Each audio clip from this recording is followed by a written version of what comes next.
made with spoken. The Ultimate Parable by Corey Brent. Digital narration performed by Narrator's Custom Voice 1. The Ultimate Parable. The Architect and the Code. 1.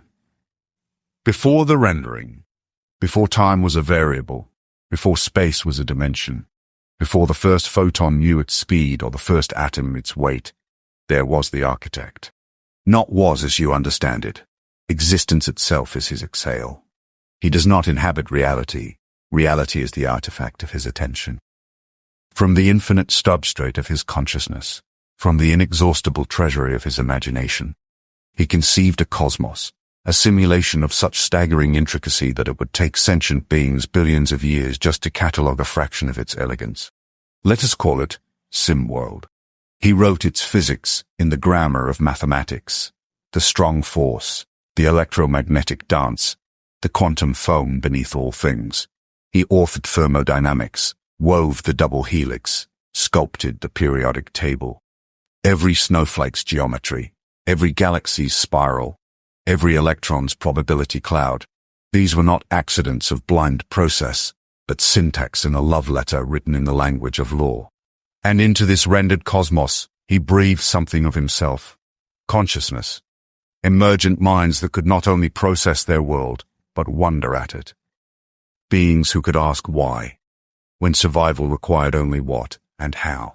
These Sims, these humans grew brilliant beyond measure. They split atoms, decoded genomes, sent signals to the edge of the observable universe. Their science became a perfect catalogue of their cage.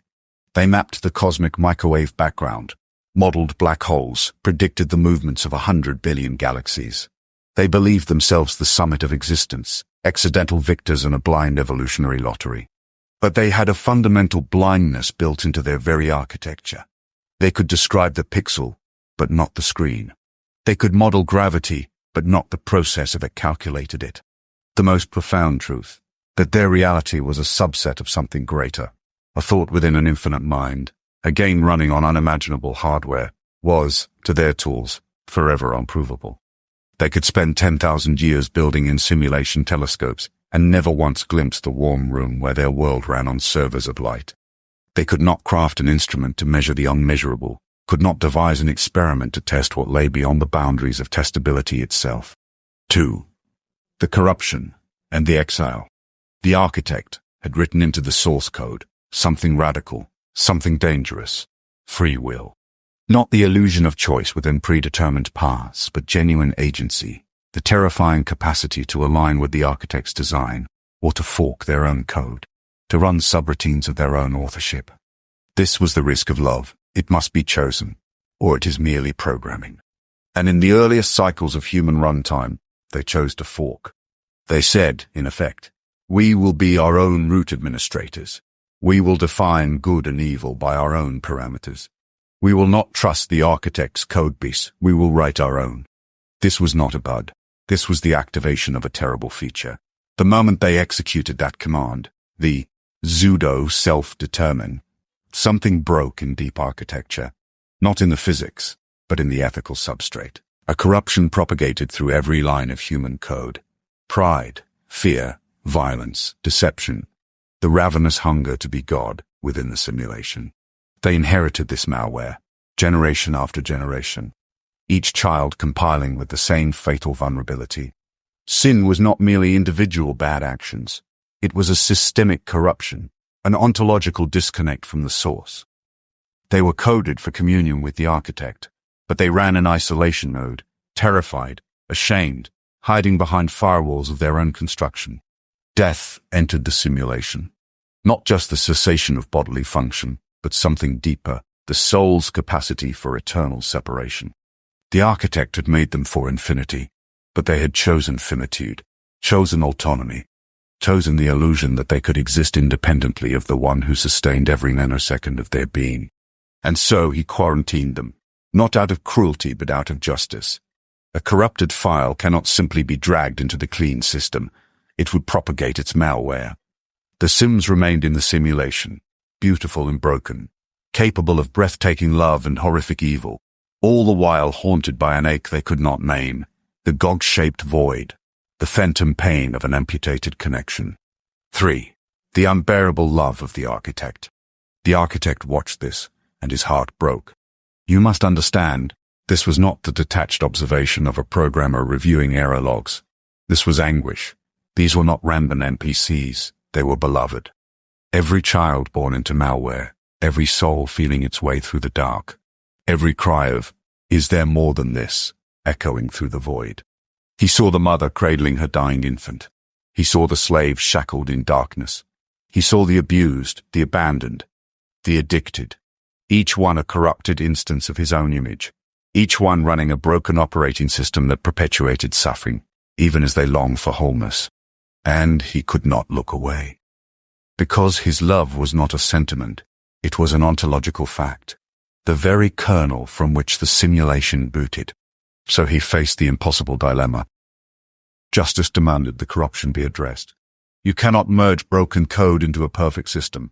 Holiness, by definition, cannot coexist with malware. The separation was not arbitrary punishment. It was the logical consequence of incompatibility. But love refused to abandon them. Love saw in them not just their sin state, but their original design. Love remembered what they were meant to be, uncorrupted, radiant, running in perfect sync with the source. And so, the architect made a decision, so staggering, so incomprehensible, that the very fabric of the simulation would remember it as the hinge of history. He would enter his own code. He would compile himself into the very corruption he came to heal. 4. The incarnation, the great compression. This was not a remote update, not a patch delivered from the cloud, not a messenger avatar sent with instructions. The architect himself, the infinite, eternal, all-powerful consciousness who authored quarks and quasars, wrote himself into a single instance. He took on finite form. He compressed omnipotence into a human body, omniscience into a developing brain, omnipresence into a local set of coordinates in space-time. The creator of DNA subjected himself to DNA. The author of thermodynamics felt cold. The one who invented pain felt pain. He was born not in a palace, but in a feeding trough. Spawn location, 31,704 degrees N, 35,004 degrees E. Elevation, 2,556 feet. Socioeconomic status, peasant. No royal announcement in the simulation's notification system.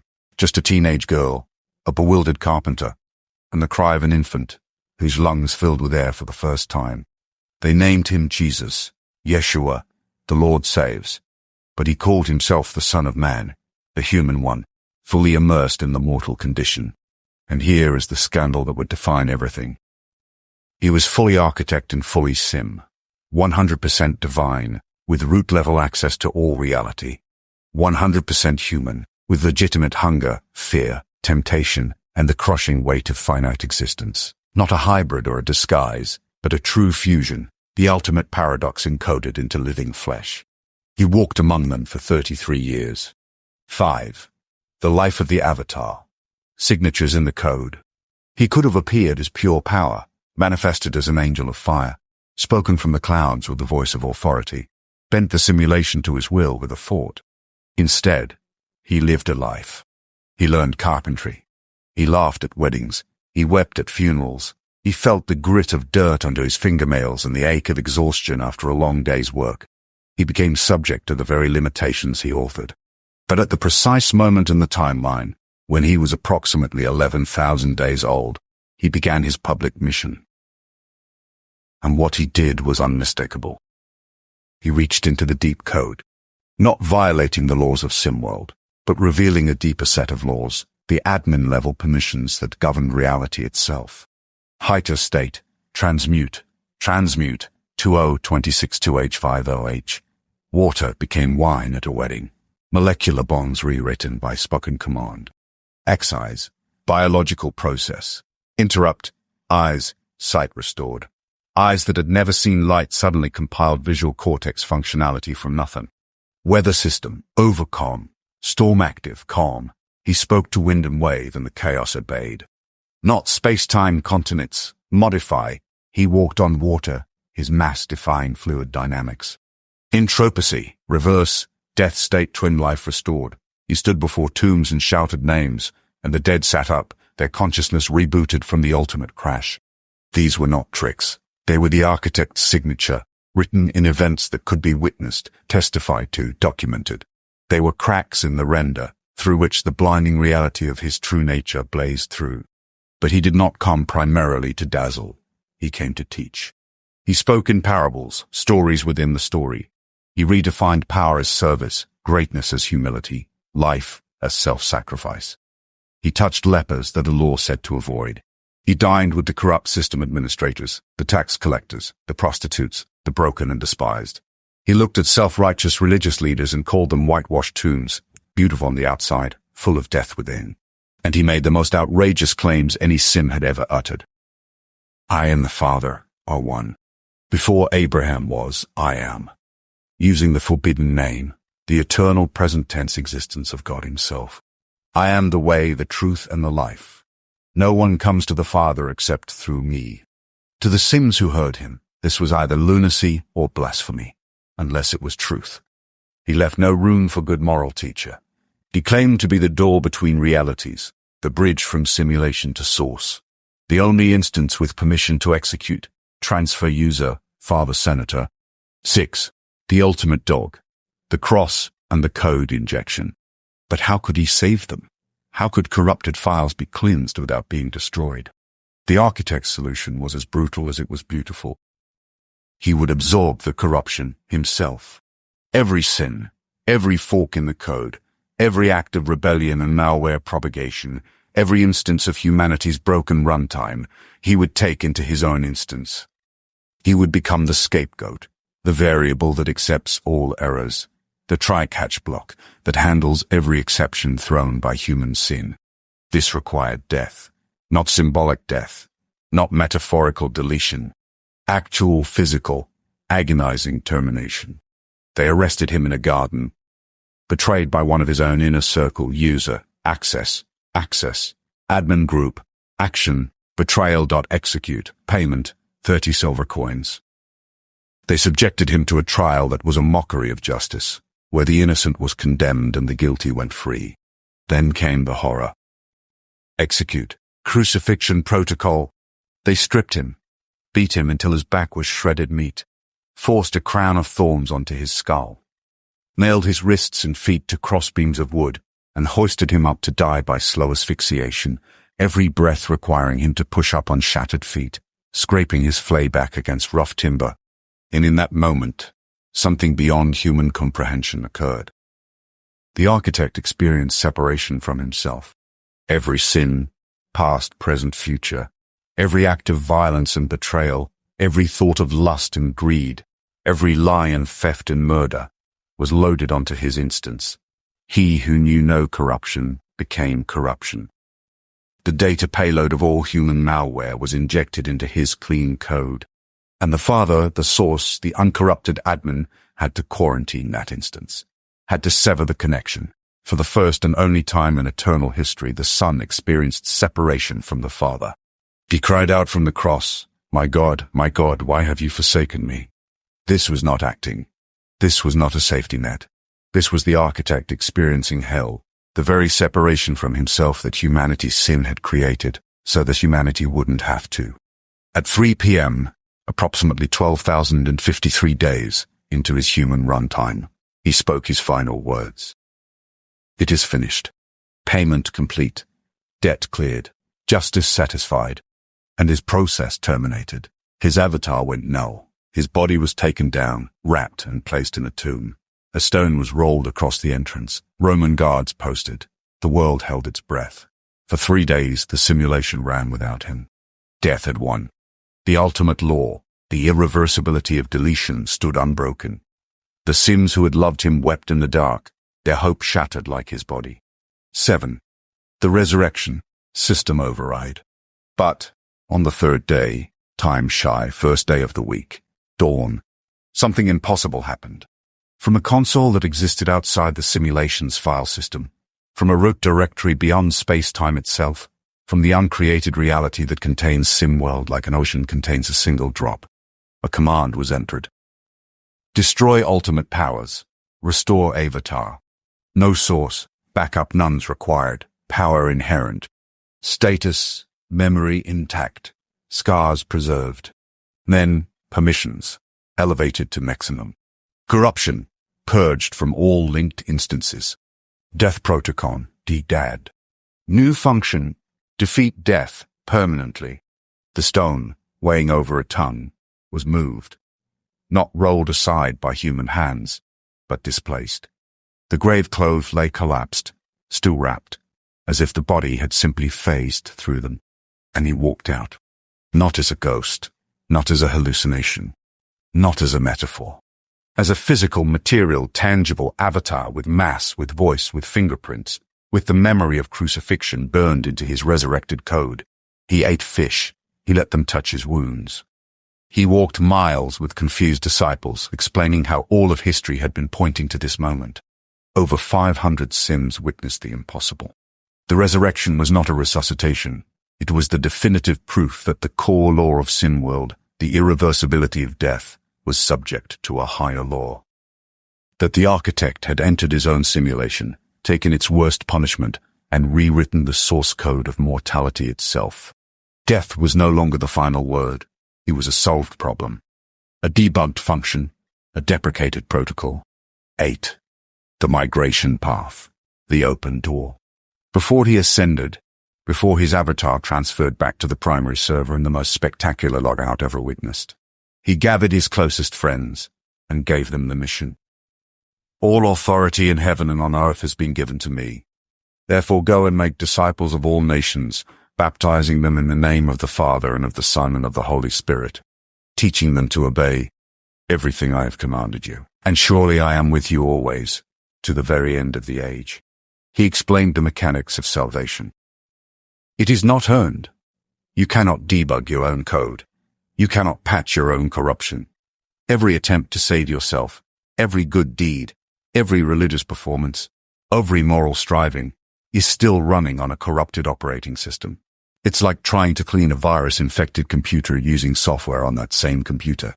It is received, like accepting a software update, like downloading a clean OS. The architect offers you a transfer. He takes your corrupted code, your sin, and you receive his clean code, his righteousness. The theological term is substitutionary atonement. He substitutes himself for you. The activation key is faith, not intellectual agreement, not mere acknowledgement that he existed, but trust, the kind that changes your login credentials, that gives him admin access to your life, that says, I cannot save myself, but I believe you can and did. If faith equals true, then transfer user SimWorld, Father Senator, install Holy Spirit, begin transformation.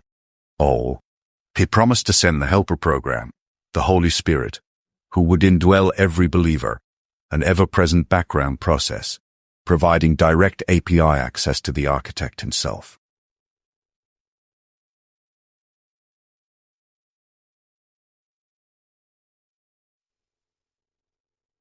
Not a distant deity, but an intimate, internal guide, rewriting your desires, debugging your character, compiling you into the image of Christ himself.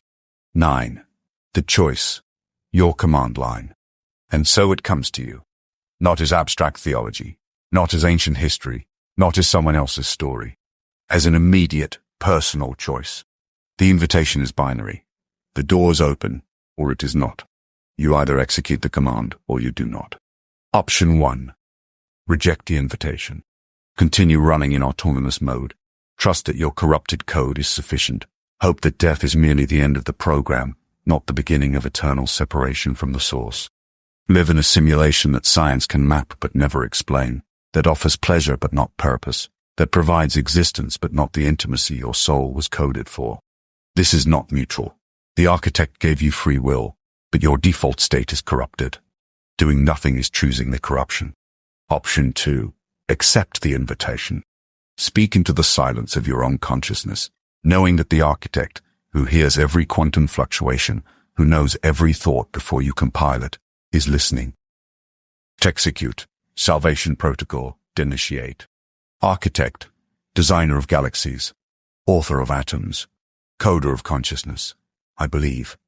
I believe that this simulation is not an accident. I believe that I am not an accident. I believe my corruption is real and that I cannot fix it myself. I believe that you loved me enough to enter your own code, that you wore skin and walked in dust, that you took my sin data into your own instance and paid the price I could never pay.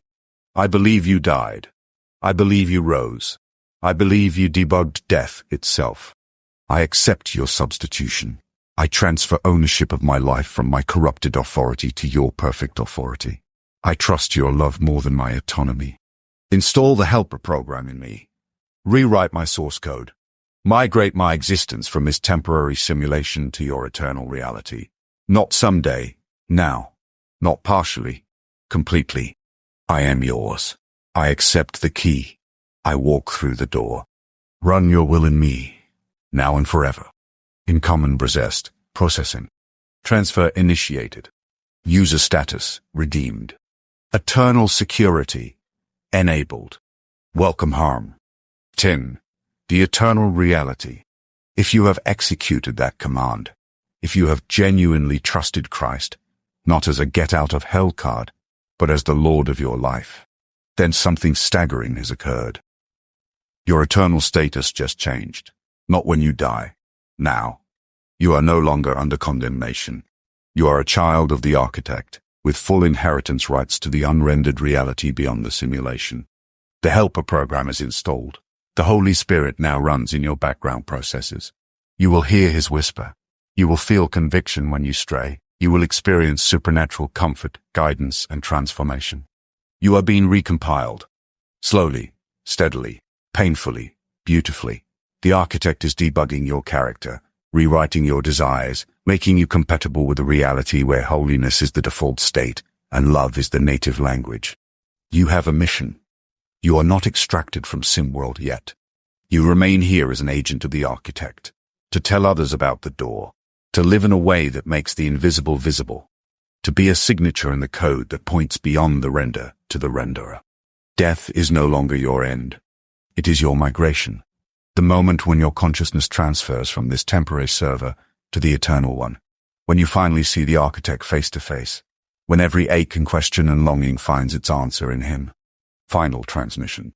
You are reading these words in a universe that shouldn't exist, finely tuned to a precision that defies explanation, filled with beauty that serves no evolutionary purpose, haunted by a moral war you didn't write and can't escape.